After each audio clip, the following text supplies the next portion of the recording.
Alright guys, so my latest obsession has been My Hero Academia or Boku no Hero Academia.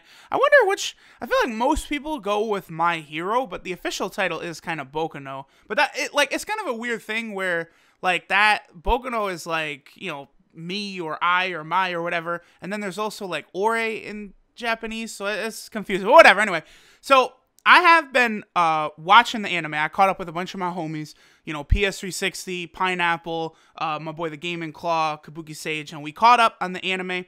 It was basically my first kind of introduction into My Hero, and I have since actually read all of the manga. I'm completely caught up on My Hero. I've read all the chapters, and I have to say, right now, I'm really on a My Hero kick. I really enjoy the series. I like a lot of the characters.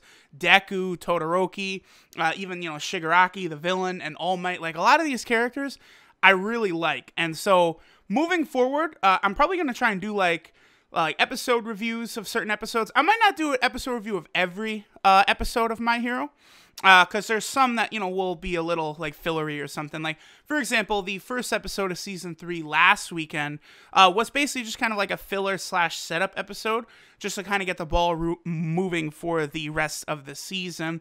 And I'll probably do, some manga discussion videos, maybe with some of the homies, or talk about some interesting things that might happen in the recent chapters of My Hero, because all I know, Season 3 is going to be amazing, as someone who's read the manga, but, Season 4, I personally think, is going to turn My Hero, it's already really popular, and it's still bubbling, still improving. I think Season 4 of the anime is going to turn My Hero into, into the stratosphere. It's going to be so incredible. So, let's go ahead and get into this episode, talk about a lot of the stuff that happened. So, one of the things that happens here is at the beginning of the episode, we do get set up with Shigaraki and Warpgate, the League of Villains, and kind of doing setup for the movements that they're going to take in the future. Obviously, a lot of this is going to be directly connected to things that will happen in Season 3. That's kind of what this setup is. And this is continuing Shigaraki's growth here after Stain was defeated and captured in the last season, and his kind of ideals have spread to the masses, and Shigaraki was, for lack of a better word, he was fucking butthurt that people were going crazy about Stain, and the League of Villains was a name that got known, but it was more oh shit, League of Villains was associated with Stain, not really that Stain was associated with the League of Villains, if you guys get what I'm saying. The fact that they were connected to Stain, that's what kind of brought people, the attention really up. So Shigaraki's, mega butthurt about that, and of course that leads into the final episode of Season 2, the last season, where he kind of confronts Midoriya at the mall and then kind of discusses things, and then Shigaraki kind of, finds his purpose and his motivation of, taking down All Might, and, now he's moving in a much more calculated way, because they had shown that earlier in the series he was privy to a child, childish tantrums, right? But now, from this point on, he kind of evolves into a much more calculating and cold kind of figure. So I do think that's going to be really good moving forward. Now, one thing that I would say is very positive about My Hero is that it often is moving very, very fast. There'll be downtime, cool down from when, major events happen, right? But it's not really so significant as we're going to be going through weeks and weeks of episodes, or, weeks and weeks of manga chapters, right? Look at what happened with Stain, where, the major fight with Stain breaks out, and already they begin to set up seeds for what is going to, come next. And very quickly on, we were able to move into other things, All Might explaining the history of All for One and One for All, and then eventually going into the final exams, and then leading here.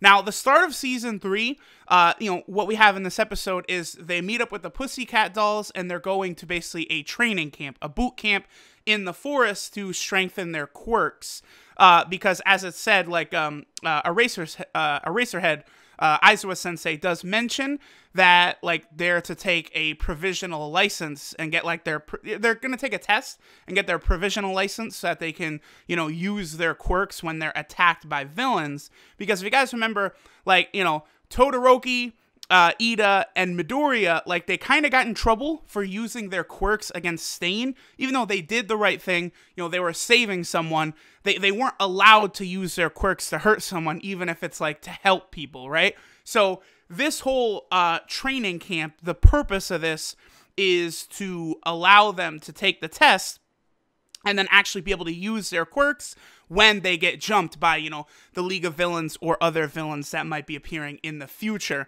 Now, I do really like this arc, and it's going to be very good, like, once we get into the meat of it. But obviously, as of right now, you know, it's going to be kind of the slower, just kind of, like, you know, training that we would see. Like, you know, one, like, kind of not great training sequence I always remember is Jiraiya teaching the Rasengan to Naruto, where Naruto had to try and, you know, break the rubber ball and the water balloon in his hand with his chakra. And I always felt like that went on too long.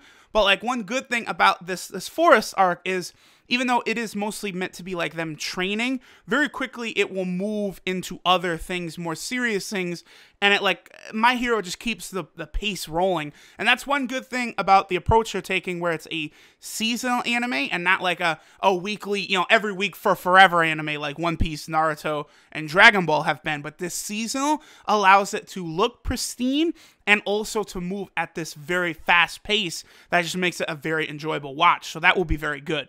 Now, after they arrive basically at the mountain that they're going to be training in, Pixie Bob, one of the Pussycats, sends the students into the forest where they begin fighting manifestations of her quirk. She's able to create kind of these like Earth-type monsters, and they kind of destroy it.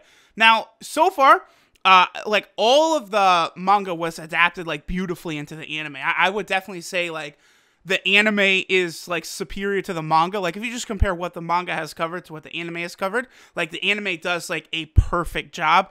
There was one panel that they didn't cover right here that I really love of, it's Deku, Todoroki, Bakugo, and Ida. They kind of, like, you know, destroy one of these earth monsters all together, and there's a great shot of them all, like, coming through the other side of the monster, like, you know, all in poses. That was the only thing they missed in this episode that I really would have liked. But outside of that, I thought they did a good job of, like, kind of reintroducing what a lot of the characters do. You know, the Sugar Rush ability. We see Momo with her cannon, Kirishima hardening and doing, like, a Oda, Oda, Oda, Oda, like, type attack. Like, they do a good job of showing all the characters kind of get a little screen time before the episode finishes.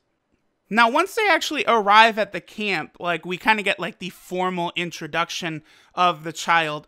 Kota, I believe is his name.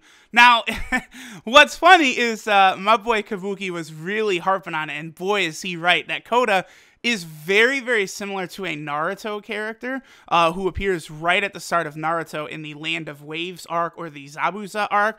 Very similar characters in all aspects. Like, it is explained here in the episode that his parents were heroes and they were killed in the line of duty protecting citizens. And so it's left Kota kind of hating heroes and hating the hero society. So, like, you know, if you guys kind of have ever watched Naruto or followed Naruto, you can kind of see what this character's character arc is going to eventually be. Like, you know, it's very obvious to everyone. We also do get a funny kind of hot springs, like, you know, pervy moment with Mineta. I'm not the biggest fan of Mineta, but it was an opportunity for them to get some fan service. And this is 2 episodes in a row where they got the fan service. Last episode, they had the girls in the bathing suits. Then here we have the girls in the hot springs. My Hero and Horikoshi, the author of the manga, is very good at slipping these moments in every now and again. Now, the last 2 scenes I want to touch on, basically the last scene before the end credits is Eraserhead has the students kind of, you know, throw the baseball from one of their very, very earliest tests once they began, you know, studying at UA of how far they can throw the baseball. And Bakugo throws the baseball, and it's revealed that, you know, he's only increased the distance he was able to throw it a few meters, which indicates even though they might have had a lot of physical and mental growth, their quirks themselves have not really improved. So thus, that is what the point of their training camp is. They're going to to actually strengthen the quirks themselves so that they will be able to eventually participate in a test to get their provisional hero licenses. So that's cool. And then after the end credits, we do see one final villain with the, or one final scene with the League of Villains preparing, preparing something. We don't really know what they're doing. We know that Shigaraki was able to obtain some items or some things for them, and we kind of see a couple of characters. We see Dabi, we see Toga, as well as a couple other characters who are kind of like in shadow, who we don't know what they do yet. And clearly, they will make a appearance very soon before the heroes. I did actually like this. This was a pretty good setup for what is to come. Overall, I definitely was a big fan of this episode, and I know Season 3, like, basically from this point forward, Season 3 is just going to build and build and build and build, and this is going to get better and better and better, and it's going to be absolutely incredible. Thanks for watching, guys, and I'll catch you guys later.